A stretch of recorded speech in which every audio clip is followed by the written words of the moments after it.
4-5 दिवसापासून, तर ह्या 24-25 ला सुद्धा चित्र थोडं बदलणार आहे।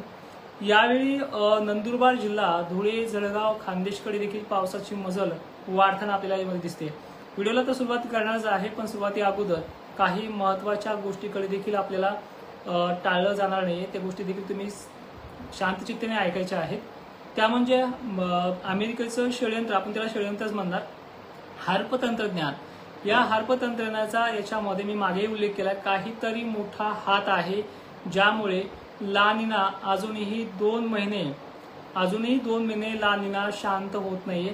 त्यामुळे जे काही पॅसिफिक महासागराकडनं बंगालच्या उपसागरात पाठवलं जाणारं जे काही बाष्प आहे, ते बाष्प मोठ्या संख्येनं आशिया खंडाकडे येत आहे। त्यामुळे भारतावरती याचा अनेक ठिकाणी परिणाम आपल्याला पाहायला मिळतोय।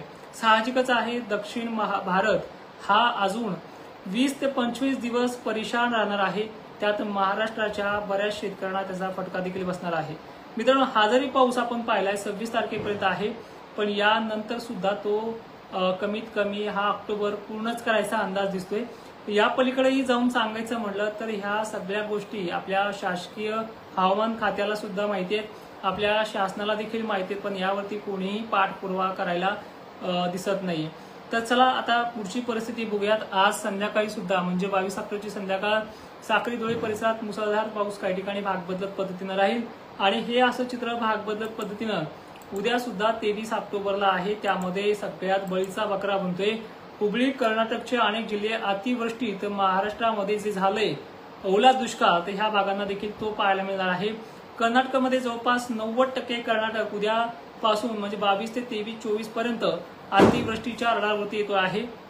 त्याचे पडसाद पुणे परिसर, अहिल्यानगर, जामखेड, कर्जत, त्याबरोबर तुळजापूर सध्या चालू आहे अनेक ठिकाणी, तर उद्या सुद्धा 23 ऑक्टोबरला तो चालू असणार आहे। धाराशिव पट्टा देखील उद्या आहेच। त्यानंतर परिस्थिती बीड जिल्ह्याची सुद्धा उद्या म्हणजे 23 तारखेला बिकट होणार आहे। 23 तारखेची पाऊस या भागात आहे। परभणीसह अनेक भागांमध्ये, जालन्यामध्ये सुद्धा, त्याचबरोबर छत्रपती संभाजीनगरला 23 तारखेचा पाऊस भाग बदलत पद्धतीने राहील, पण 24-25चा पाऊस मात्र सार्वत्रिक पावसाळ्यासारखा बरसणार आहे। या पद्धतीची पूर्वकल्पना तुम्हाला आपल्याला मागेच दिलेली आहे। मित्रांनो, थंडी संदर्भात जरी आज बोलायचं झालं तर थंडी संदर्भात बोलणार काय, 4-5 दिवस सकाळ संध्याकाळ थंडी मागच्या वेळेस आठवडाभर कायम राहिली, पण त्यानंतर थंडी पणावी अशी पडली नाहीये। अजूनही हा पाऊस गेल्याच्या नंतर थंडी येईल सुद्धा, ज्याची वाट आपण 27-28 ला पाहू शकतो, पण ती थंडी सुद्धा सकाळ संध्याकाळचीच राहील। त्यानंतर ती किती दिवस टिकेल याचा अंदाज मात्र मॉडेलनुसार हार्प तंत्रज्ञानामुळे किंवा बंगालच्या उपसागरात असलेल्या बाष्पामुळे तो लागत नाही, कारण की ही परिस्थिती कुठल्याही परिस्थितीला तोड देऊ शकते आणि परत महाराष्ट्रावरती नोव्हेंबर महिन्यात सुद्धा 3 ते 4 टप्प्यामध्ये पाऊस येण्याचा अंदाज परत एकदा आहेच। तर बघा, 23 ऑक्टोबरचा पाऊस पुढे राहू शकतो आणि कोणत्या भागांमध्ये राहू शकतो म्हणजे उद्याच्या पावसासंदर्भात सकाळपासून ढगाळलेली परिस्थिती, वारे पूर्व पश्चिम जोराने वाहतील दुपारपर्यंत 2:30-3 वाजेपर्यंत, आणि ह्या जोराने वाहणाऱ्या वाऱ्यामध्ये ढग मात्र त्याच ताकदीने येतील। रात्रीच्या वेळेला किंवा दिवस मावळत्याच्या वेळेला जालना, छत्रपती संभाजीनगर, पैठण, गंगापूर, अंबड परिसरासह गोलापांगरीपर्यंत, तर इकडे बुलढाण्याच्या देऊळगाव राजापर्यंत काही ठिकाणी, तर लोणार परिसरात मोजक्या ठिकाणी पाऊस मात्र राहणारच आहे। 23 ऑक्टोबरचा पाऊस परभणी जिल्ह्यामध्ये सुद्धा अनेक ठिकाणी आगमन करतोय। लातूर जिल्ह्यासह मराठवाड्यातल्या बऱ्याच भागांमध्ये हा पाऊस आगमन करणार आहे।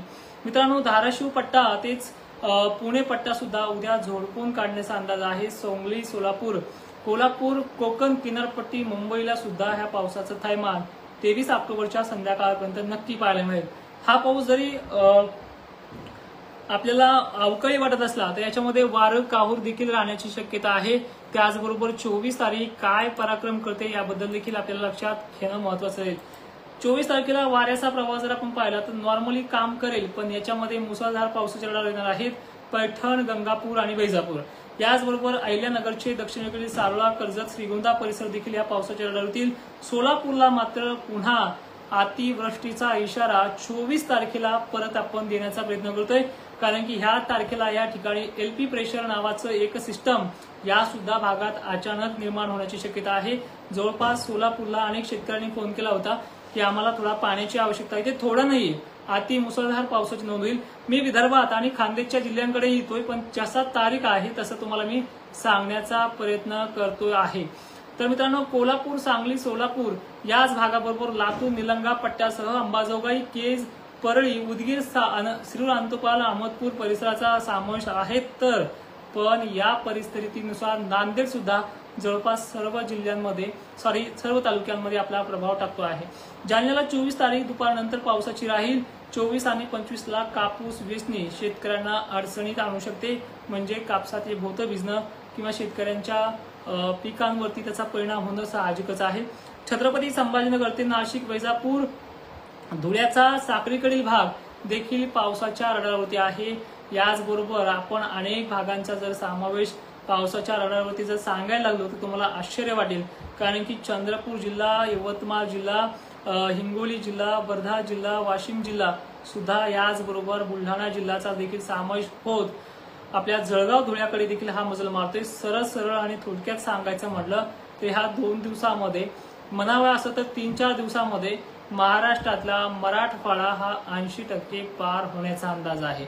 पश्चिम महाराष्ट्र जवळपास 85%ची व्याप्ती ही पूर्ण होण्याचा अंदाज आहे. त्यानंतर धुळेसह नंदुरबार जिल्ह्याची व्याप्ती 60 ते 40% आसपास, म्हणजे पावसाळ्यात कसं धरसोड करते त्या पद्धतीचं होण्याचा अंदाज आहे. आणि याच परिस्थितीला परत चालना देणारी तारीख असेल ती म्हणजे 25 तारीख. एकंदरीत अकोला, अमरावतीची तहान भागवणारा म्हणजे या अवकाळीचा प्रधार असणारा हा जिल्हे आता 25 तारखेला वाढतील. म्हणजे पहिल्या दिवशी 24ला, 23ला तर काही ठिकाणी आपण पश्चिम महाराष्ट्र, मराठवाड्यात सांगितलंच आहे. पण 24 आणि 25 अशा तारखा आहेत महाराष्ट्रातला जो काही सप्टेंबर किंवा ऑगस्ट, सप्टेंबर आणि ऑक्टोबर मध्ये जसा पाऊस झाला होता, ठीक आहे, त्यावेळेस महाप्रलय किंवा जलप्रलय परिस्थिती झाली असेल. यावेळेस तसे अपवाद काही मोजक्या भागांमध्ये घडतीलच. पण या पावसामध्ये व्याप्ती ही खूप आहे आणि याच व्याप्तीचा आपण उल्लेख मागील व्हिडिओमध्ये बऱ्याच वेळेस केलाय. पण बऱ्याचशा चुकीच्या कमेंट मारणाऱ्याने त्याला उत्तर असं दिलंय की आता तुम्ही शांत झोपा, तुमचे धंदे बंद करा, तुम्ही अंदाज सांगणं सोडून द्या, जून पर्यंत शांत राहा. अरे बहादरा, या पावसाची पूर्वकल्पना देणं गरजेचं आहे. ज्या शेतकऱ्याचं शेत, ज्या शेतकऱ्याची पेरणी, दुबार पेरणीचं संकट येऊ नये म्हणून या गोष्टीची पूर्वकल्पना देणं गरजेचं आहे. ज्या शेतकऱ्याला कापूस मजूर मिळवून जर आणता येत असेल घरामध्ये, त्याला पूर्वकल्पना देण्याची गरज आहे. ज्या शेतकऱ्यांना दुबार पेरणी करण्याची ताकद नाहीये त्याला थांबवणं सुद्धा या गोष्टीमध्ये आम्ही समर्थ आहोत.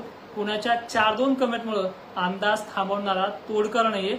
आणि महाराष्ट्रात हवामानाचा भ्रष्टाचार आपण मिटवण्यासाठी याच गोष्टीसाठी इथे आलेलो आहोत.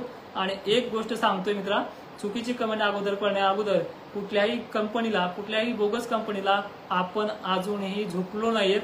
आणि त्यापेक्षा वरती जाऊन सांगायचं म्हटलं तर झोपणारही नाहीये. आणि आपण शेतकरी समृद्धी मिशन अंतर्गत शेतकऱ्यांना एक करण्याचा प्रयत्न देखील जोपर्यंत श्वास आहे, जोपर्यंत छत्रपती शिवरायांचा आशीर्वाद आहे तोपर्यंत देखील करत राहणार आहे. तर आता उद्यात 25 तारखेबद्दल.